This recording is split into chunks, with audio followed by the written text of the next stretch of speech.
Florence was supposed to be the beginning of everything. For Emily Carter, it was supposed to be the year she reinvented herself. The year she traded rainy Seattle sidewalks for sun-warmed Italian stone, instant coffee for espresso so strong it made her hands shake, and lecture halls for art studios overlooking the Arno River. Instead, it became the place where everything cracked. Emily stood on the small balcony of her student apartment, gripping the cool iron railing as the evening bells of the cathedral rang across the city. Florence glowed at sunset. Terracotta rooftops burned gold beneath the fading light. The distant dome of Santa Maria del Fiore floated above the skyline like something unreal. Normally, she loved this moment. But tonight, her phone screen lit up with a message that made her stomach twist. Lucas texted, "We need to talk." Her chest tightened. Those 4 words had never meant anything good. Lucas had come with her to Italy 6 months ago, her boyfriend of 2 years, the boy who promised adventure and romance and long weekends traveling through Europe. At first, it had been perfect. They drank cheap wine on the Ponte Vecchio, shared gelato at midnight, and got lost wandering streets that smelled like fresh bread and old stone. But slowly things changed. Lucas complained about everything: the language, the classes, the distance from home, and most of all, the loneliness. Emily typed back, "What's wrong?" The reply came instantly. "Come home." A strange, cold feeling settled in her chest. The apartment door creaked when she pushed it open. Lucas was sitting on the couch, but he wasn't alone. Emily stopped moving. A girl sat beside him. Long, dark hair, glossy lips, a tight red dress that screamed, "Not a student." The room felt suddenly too small. Lucas stood up quickly. Wait. What is this?" Emily asked quietly. The girl grabbed her purse, clearly eager to escape the tension. Lucas rubbed his face. "It's not what it looks like." Emily laughed softly. That line has never worked in the history of cheating. The girl slipped past her toward the door without meeting Emily's eyes. The apartment fell silent. Lucas exhaled. "I've been lonely," he said. Emily blinked. "You cheated because you're lonely?" "I didn't mean for it to happen. That's usually how cheating works." Lucas ran a hand through his hair. "You're always studying, always out with your classmates. I barely see you anymore." Emily stared at him. "I'm here for school, Lucas." "And what about us?" The question hung between them. Emily realized something terrifying in that moment. The boy she moved across the world with wasn't the person she thought he was. "You know what?" she said softly. "Maybe this place isn't the problem." Lucas frowned. "What's that supposed to mean?" "It means," Emily said, grabbing her bag from the chair, "you just showed me exactly who you are." She walked out before he could answer. Florence at night was loud and alive. Music spilled from restaurants. Tourists laughed in crowded piazzas. The smell of garlic and wine floated through the warm air. Emily walked without thinking. Her eyes burned, but she refused to cry. Lonely. That word kept echoing in her head. After 2 years together. After moving across an ocean. She ended up near a quiet street lined with old stone buildings. A black car idled near the curb. Emily barely noticed it. She sank onto the steps of a closed cafe and finally let the tears come. For a few minutes, the world faded into blurry lights. Then a deep voice broke the silence. "Americana." Emily looked up. A man stood beside the car. Tall, broad-shouldered, dressed in a perfectly tailored black suit. He looked older than the students she usually saw, maybe mid-30s. Dark hair, sharp jaw, eyes like polished obsidian. He studied her with unsettling calm. Are you lost? He asked. Emily quickly wiped her face. No. His gaze flicked toward the direction she had walked from. Your boyfriend disagrees. Her heart skipped. How do you… The man's mouth curved slightly. I have eyes. Emily frowned. You were watching? Everyone in this neighborhood was watching. That somehow made it worse. She stood up quickly. Well, thanks for the concern, but I'm fine. She started to walk away. His voice stopped her. You deserve better than a man who cheats on you in a rented apartment. Emily turned slowly. How could you possibly know that? The man didn't answer. Instead, he stepped closer. Up close, his presence felt dangerous, not threatening, just powerful, like the quiet before a storm. Florence, he said calmly, is a small city. Emily folded her arms. And you are? He studied her for another long moment. Then he said simply, Alessandro Romano. The name meant nothing to her, but the way he said it sounded important. Emily forced a polite smile. Nice to meet you. She turned to leave again. Emily Carter. She froze. Slowly, she looked back at him. You've been here 7 months, Alessandro continued calmly. American literature major. University exchange program. Her stomach dropped. How do you know that? His expression didn't change. Because, he said quietly, when something interesting appears in my city, I notice. Emily's pulse raced. Interesting? His eyes moved slowly over her face. Very. For some reason, that single word made her breath hitch. He stepped closer again. Too close. Emily should have backed away, but she didn't. You look heartbroken, Alessandro said softly. She forced a laugh. Congratulations on your detective skills. He tilted his head slightly. Your boyfriend is weak. Emily raised an eyebrow. Perhaps. You need a man who understands how to take care of what belongs to him. Emily stared at him. That sounds incredibly possessive. His gaze darkened slightly. Yes. Her heart began beating faster. This man was a stranger. A dangerous stranger. And yet something about him made the world feel sharper, more vivid, like she had stepped into a story she didn't understand. Alessandro opened the car door. Let me take you home. Emily hesitated. Every sensible instinct told her to refuse, but curiosity whispered louder. Why? She asked. His answer was simple. Because you'll feel better. And for reasons she couldn't explain, Emily got into the car. Emily sat stiffly in the passenger seat of the black car. The interior smelled faintly of leather and expensive cologne. Outside the window, Florence slid past in a blur of golden lights and narrow streets. She kept stealing glances at the man beside her. Alessandro Romano drove with effortless calm, one hand resting on the wheel. The dashboard light cast shadows across his sharp features. He looked like someone who belonged in command of rooms, not sitting quietly beside a stranger he had just picked up from the street. Emily finally broke the silence. So, do you normally collect crying girls off sidewalks? His mouth curved faintly.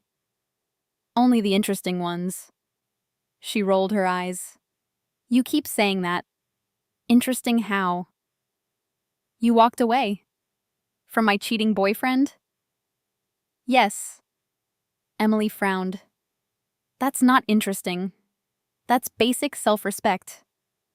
For many people, Alessandro said calmly, it is surprisingly rare.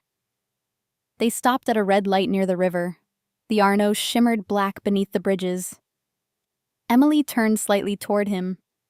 How you know so much about me? Alessandro didn't answer right away. When the light turned green, he drove forward again before finally speaking. Information travels quickly in this city.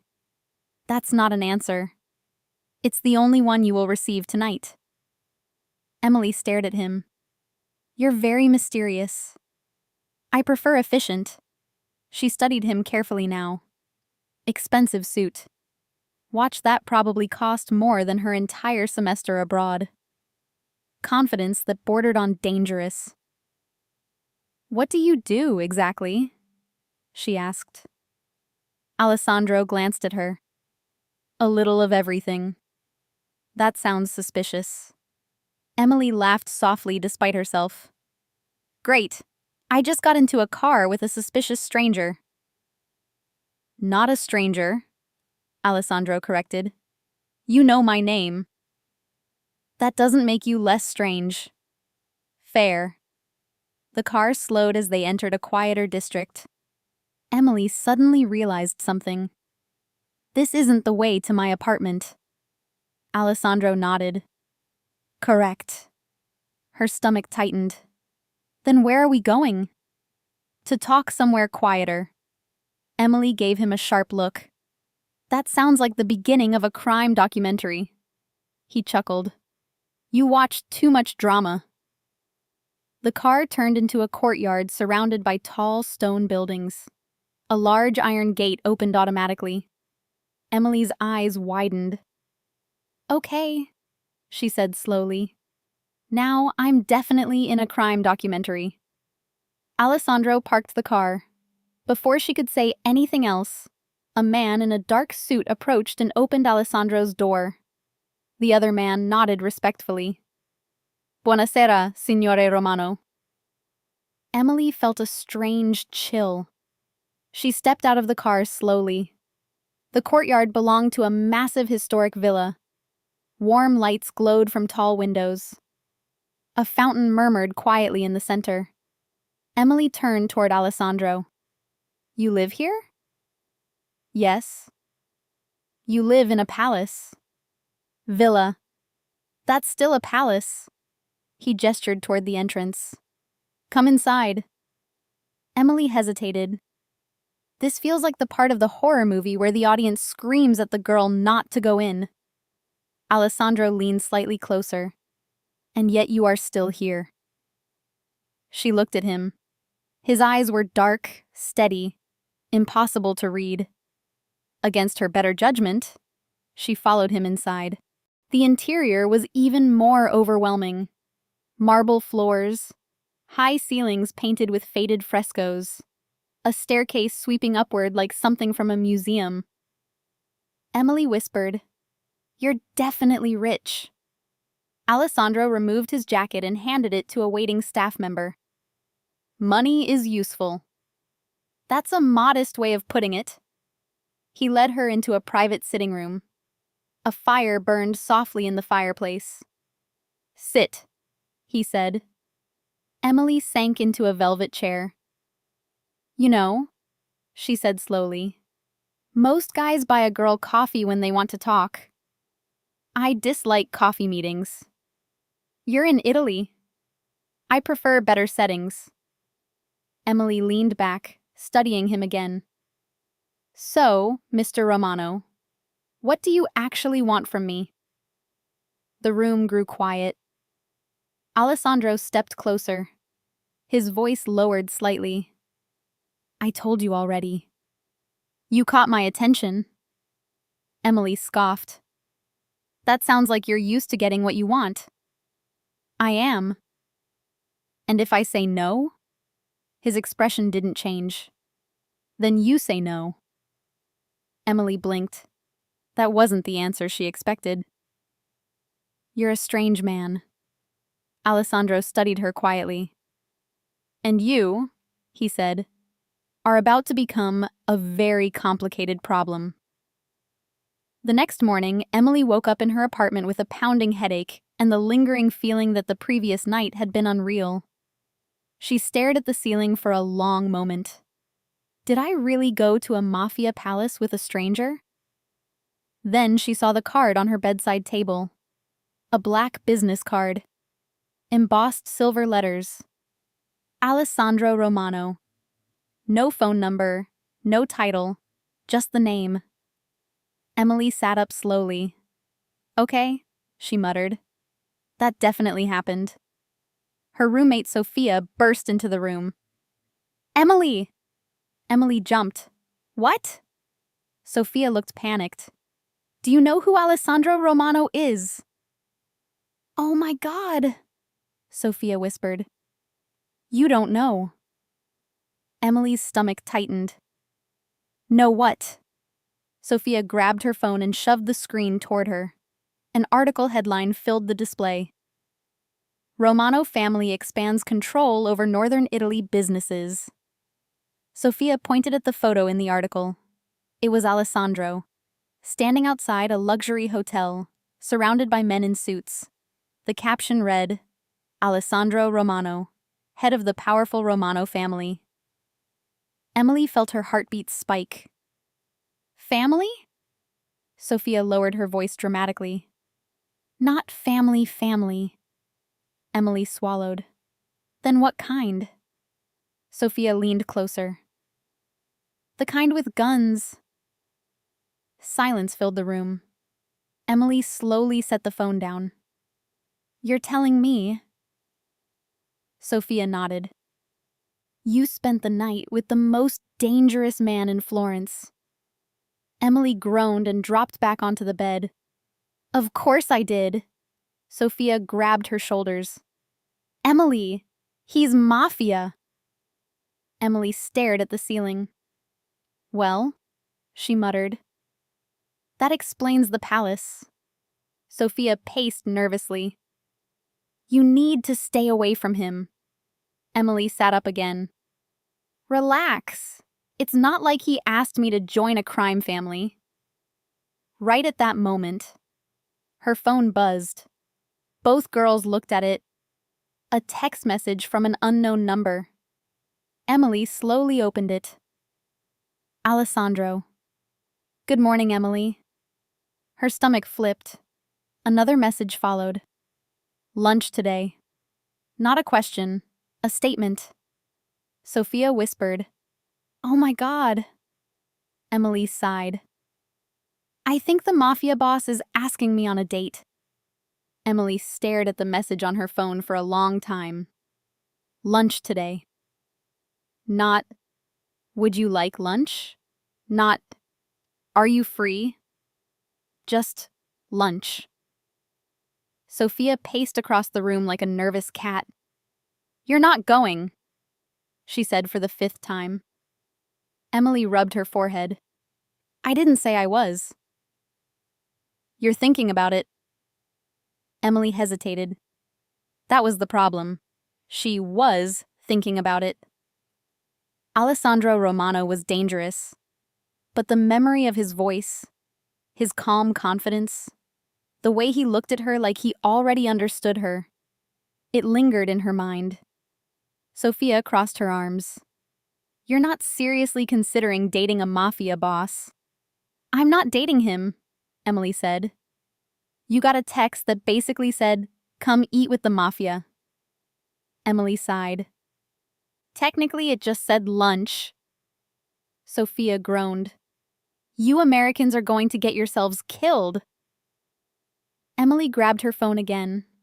For a moment, she considered ignoring the message, but curiosity burned too strongly. She typed, You didn't ask if I'm free. Teehee reply came instantly. Alessandro, you are. Emily rolled her eyes. 3 dots texted. Then another message. 12:30. I will send a car. Emily stared at the phone. You see, Sophia said. That's not a date. That's a kidnapping with appetizers. Emily hesitated, then typed back. Fine. Sophia screamed into a pillow. At exactly 12:25, A sleek black car stopped outside Emily's apartment building. Sophia peeked through the curtain. "Oh my God," she whispered. "There are 2 cars." Emily frowned. "Why 2?" Sophia looked horrified. "Because Mafia bosses travel with security." Emily grabbed her coat. "Well, at least I won't get mugged today." "Emily, relax," she said with a grin. "I'm just having lunch." The restaurant sat on a quiet street near Piazza della Signoria. It looked small from the outside, but inside, everything was elegant and private. The host immediately led Emily past the main dining room. "To the private terrace, signorina." Emily blinked. "You know who I am?"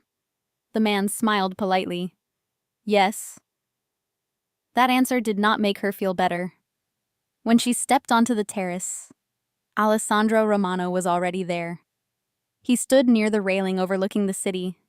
Black suit again, dark sunglasses, like a man who stepped out of a movie about powerful criminals. He turned as she approached. "Emily." She sat across from him. "You really do the dramatic entrance thing well." "Habit." She looked around. The terrace was completely empty except for them. "You reserved the entire place?" "Yes." "That seems unnecessary." "I dislike interruptions." Emily raised an eyebrow. "You mean witnesses?" His mouth curved slightly. "Something like that." A waiter appeared with menus. Alessandro didn't even look at his. "Bring the usual." The waiter nodded instantly. Emily watched him walk away. "You come here a lot?" "Frequently." She leaned forward slightly. "Everyone in my apartment now thinks I had dinner with the Italian Mafia." "And? Are they wrong?"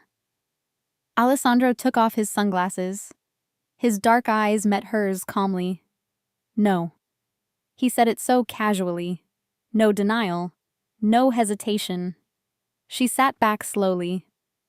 "Well, that was honest. I prefer honesty.